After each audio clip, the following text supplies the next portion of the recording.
No, that is bright, isn't it? Yeah, it's okay. It's all right. I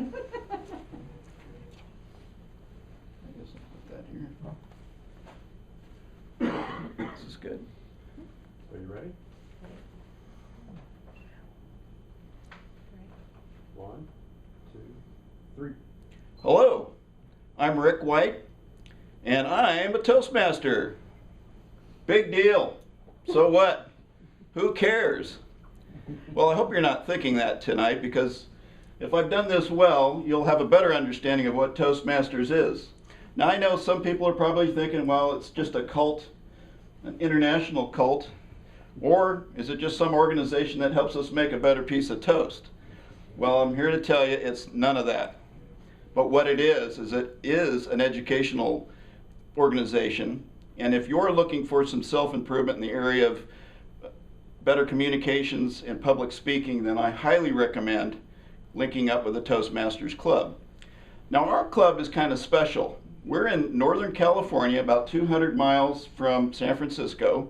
No, not 200 miles, 2 hours. And we're in Lake County, California. Our club is the Tenacious Talkers, club number 8731. And we're quite special, and we're quite proud of our performance last year, because we made a President's Distinguished Club, which is the highest honor you can achieve as a club in our organization.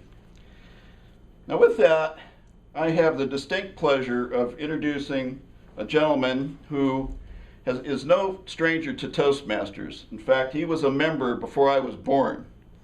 Toastmasters started in 1924, and this gentleman, Mr. Bob Robinson, whom some of us call Sir Bob because of his British heritage, but of course we won't look down on him for that. He's also a Dodgers fan. We won't look down on him for that either. But let me ask you this. Oh, by the way, we are videotaping or video recording this in front of a live audience, and it is our club. This is a Thursday night. And that background, I'm getting copious amounts of energy right now from this group, so I feel good about this. But let me start by asking you, Bob, since you've been a Toastmaster for a long period of time, why did you decide to become a Toastmaster? Really an interesting question is that. I'll tell you why. Well, in my early 20s, I'd been nothing but a bookworm. I'd been educating myself through obviously through schools and colleges and universities, strictly by the book. And that kind of, one of the things I couldn't do was express myself in words. Many times I was asked to say something and I never knew what to say. I never could. So what I decided to do was listen to a friend of mine, a gentleman who was a solicitor in England, which a solicitor, by the way, is an attorney. Just an English expression. And he said, why don't you join Toastmasters? We meet at the public library in my hometown. I said, I'll give it a shot. So I went downtown, went with him. I know it was good because he had a car and I didn't. So we drove in a car, went to a Toastmasters club, and that was the beginning. From then onwards, that was 1955. So that gives you some idea how long I've been around. And I hope I'm still a good public speaker. I hope. Well, he definitely is. He joined our club in 2007, and I've never known him not to be a good public speaker. So that leads to the next question, Bob. What other clubs did you belong to before you came to Lake County and joined our club? There was very few interesting clubs, and I'll tell you why they were interesting. Because at the beginning, because I worked for the British government, I was lucky enough to go many countries. And no matter where I would go, for instance, I'd be in Brussels, in Belgium, and they spoke, honestly, their language, but I would still attend a Toastmasters club. And it was interesting because they still asked me to do a topic, they would translate it for me, and that was a very interesting point in my life, being able to do that. As time progressed, I'll never forget one particular day in 1989, and I was downtown San Francisco. This date, as we sit here today, that was the earthquake. And I happened to be downtown San Francisco, and I was in Macy's. And suddenly it came to me after the earthquake, and I was there, the glass had shattered, because I thought I was in the jewelry department. I was wanting to buy something for my wife for Christmas, so I was looking around. But when I knew I had to get back to Walnut Creek.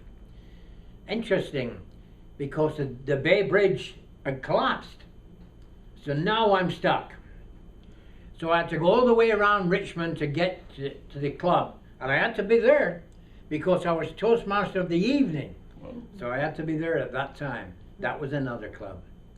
Las Vegas, I was club there with the first club in Las Vegas, the very first, and there's many now.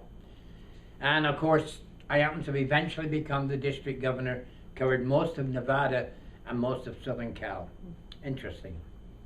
Well, that seems exciting because when you think about it, Las Vegas is a large city, and comparatively we're a much smaller area.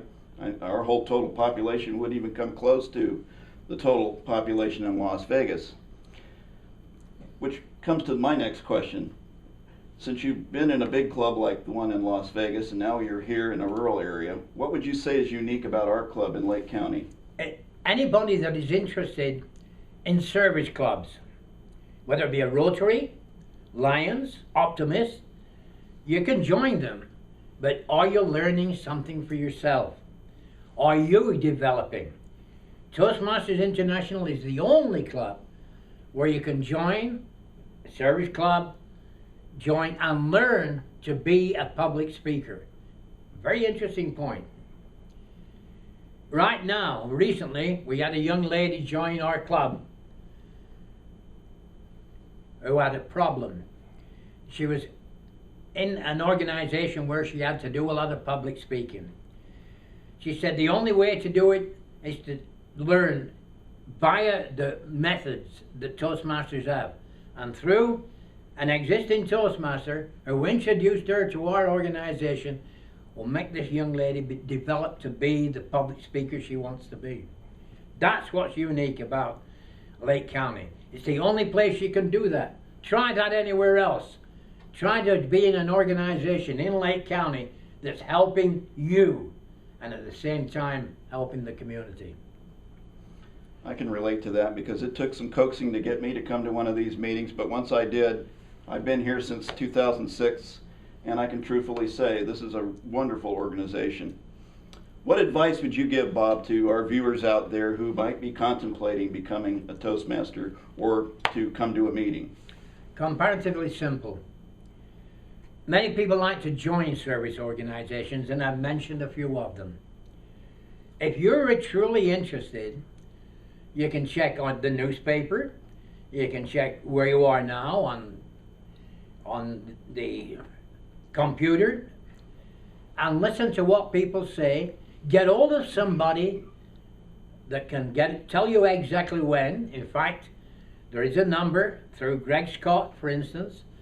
Call him and he'll tell you all about Toastmasters and how to join and everything else. Don't hesitate. If you think you want to be and develop yourself in this world, join a club such as Toastmasters. It's the only way to do it. And you'll enjoy every second. And you'll have copious opportunities to be able to speak after that time. Well, there you have it. And you've heard it from a distinguished Toastmaster, which we have 3 of in our club right now. This is a very diversified club. If you're contemplating joining, or just what is a Toastmasters meeting like, come to our meetings. We meet on every Thursday night at 6:15, and I'll provide you the details on this video.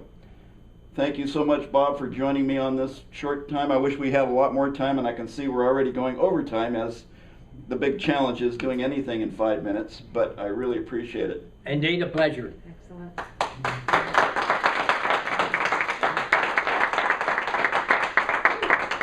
Thank you all.